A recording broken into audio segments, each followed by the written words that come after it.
میں اب ٹھیک ہوں آرا، فکر مت کرو۔ آج کا دن بھی اس کی تیمارداری میں نکلنا تھا اور اسے اچھے سے تیمارداری کرانی تھی۔ وہ بظاہر نارمل رہ کے بات کر رہی تھی۔ سب اس سے ملنے آئے تھے۔ اسے ٹھیک دیکھ کر آدھے لوگوں کی فکر ویسے ہی کم ہو گئی تھی۔ ایڈم نے ڈاکٹر سے بات کی۔ آج رات وہ ڈسچارج ہو جائے گی۔ ایڈم نے اس کا بہت خیال رکھا تھا۔ وہ ایڈم کی ہر حرکت کو نوٹ کر رہی تھی، دیکھ رہی تھی۔ اسے اس کی محبت کا احساس بھی تھا اور یقین بھی، لیکن وہ جو کرنے والی تھی اس کے بعد نہ جانے کیا ہونے والا تھا۔ آج وہ خود کو ایڈم کے قابل نہیں سمجھتی تھی۔ وہ سمجھتی تھی کہ ایڈم مجھ سے اچھی لڑکی ڈیزرو کرتا ہے، جو اسے سپورٹ کریں، اس کا خیال کریں، اور حنین کو شاید وہ لڑکی مل گئی تھی۔ آرا، حنین نے پکارا، جو اس کے سامنے بیٹھی تھی۔ میں تم سے ایک سوال کرنا چاہتی ہوں۔ ہاں پوچھو۔ ابھی نہیں، جب وقت آئے گا تب پوچھوں گی۔ اوکے، آرا نے ناسمجھی سے جواب دیا۔ اب میں چلتی ہوں، اپنا خیال رکھنا۔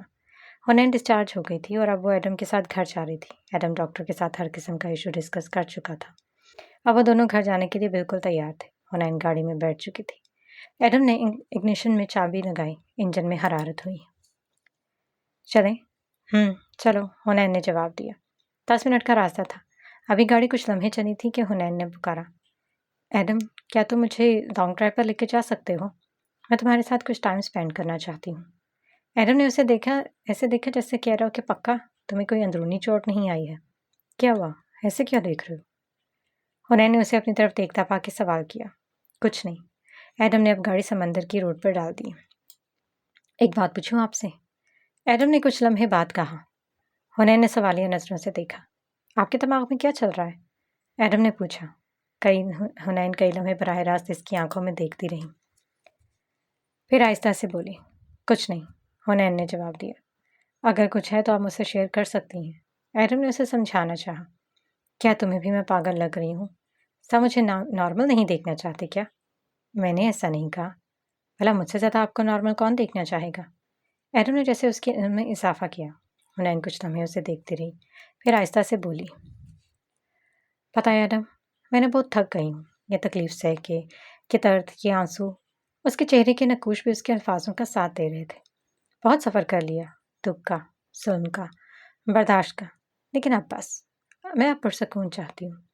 اب اور یہ سب برداشت کرنا میرے بس میں نہیں۔ میں نے نہ ہار مان لی ہے ایڈم، دکھوں کے آگے میں جیت نہیں پائی۔ میں بس اب خوش رہنا چاہتی ہوں، تمہارے ساتھ، باقیوں کے ساتھ۔ ایڈم ایک پل کے لیے اسے دیکھتا رہ گیا۔ حنین اب بھی بول رہی تھی، لیکن ٹھیک ہے، جو دکھ ہے، درد ہے اپنی جگہ، لیکن میری وجہ سے اب کوئی پریشان نہیں ہوگا۔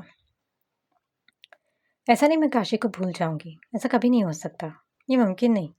لیکن ایڈم، اب میں جینے والوں کے ساتھ جینا چاہتی ہوں۔ ایڈم اسے دیکھ رہا تھا۔ اتنی پازیٹیوٹی آخر کیسے؟ وہ حنین کی بات پر خوش تھا، لیکن نہ جانے دل کون سے خوف کی آگاہی دے رہا تھا۔ میں خوش ہوں حنین، آپ ایسا سوچ رہی ہیں، مجھے اچھا لگا۔ ایڈم نے لہجہ نارمل رکھ کے کہا۔ اب حنین خاموش ہو گئی۔ خاموش۔ اچھا یہ بتاؤ ایڈم۔ ایڈم نے سوالیہ نظروں سے اسے دیکھا۔ آرا اور تمہاری دوستی کتنے عرصے سے ہے؟ حنین بظاہر نارمل ہو کر پوچھ رہی تھی۔ یہی کوئی 8-10 سال سے۔ ایڈم نے ناسمجھی سے حنین کی طرف دیکھا، جیسے وہ اس سوال کا مطلب سمجھ نہ پا رہا ہو۔ کیوں، کیا ہوا؟ ایڈم نے پھر سے سوال کیا۔ کچھ نہیں، ایسے ہی پوچھا۔ اچھا یہ بتاؤ، تم زندگی میں سب سے زیادہ خوش کب ہوئے؟ حنین نے پوچھا۔ سب سے زیادہ؟ وہ ایک لمحے کے لیے سوچ میں پڑ گیا، پھر آہستہ سے بولا، شاید کبھی نہیں۔ حنین ایک پل کے لیے اسے دیکھتی رہ گئی، پھر اپنا لہجہ سنبھالا۔ اچھا یہ بتاؤ کہ ڈر کس چیز سے لگتا ہے؟ آپ کی خاموشی سے، ایڈم نے بنا توقف کے جواب دیا۔ حنین ایک لمحے کے لیے حیران ہوئی۔ کیوں؟ اگر میں خاموش ہو جاؤں تو تمہیں کیوں ڈر لگتا ہے؟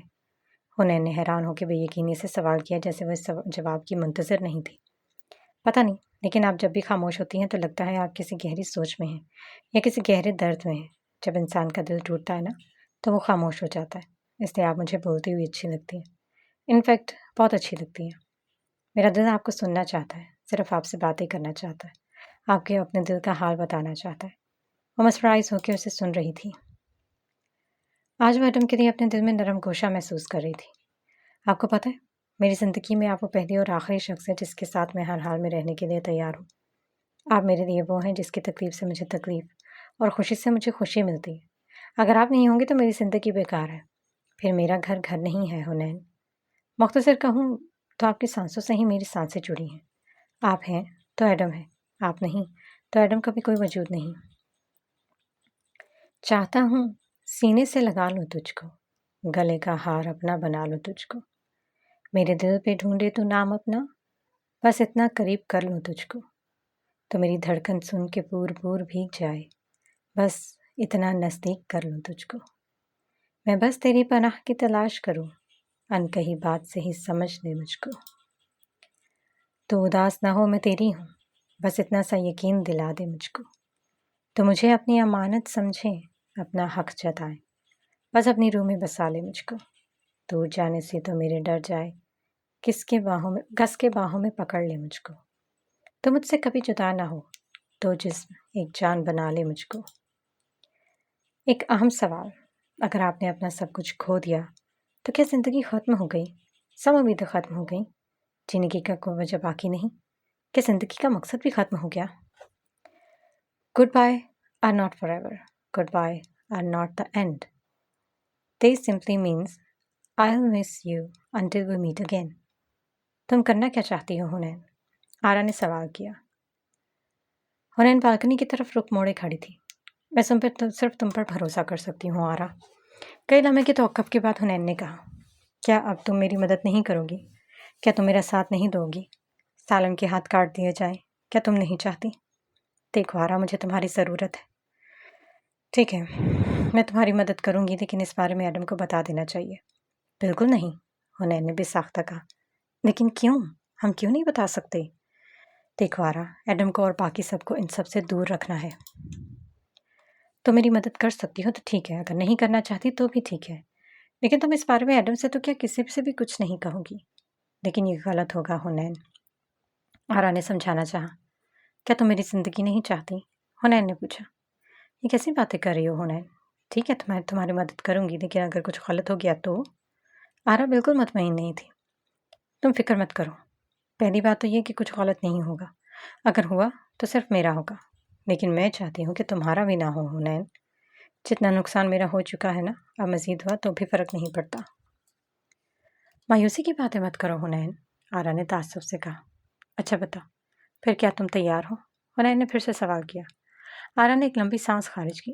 ٹھیک ہے، میں تمہاری مدد کروں گی، لیکن کرنا کیا ہے وہ وقت آنے پر بتاؤں گی آرا۔ Okay, I am with you. Hunain نے ایک نظر آرا کو دیکھا تھا، جس میں اب چٹانوں جیسی سختی تھی۔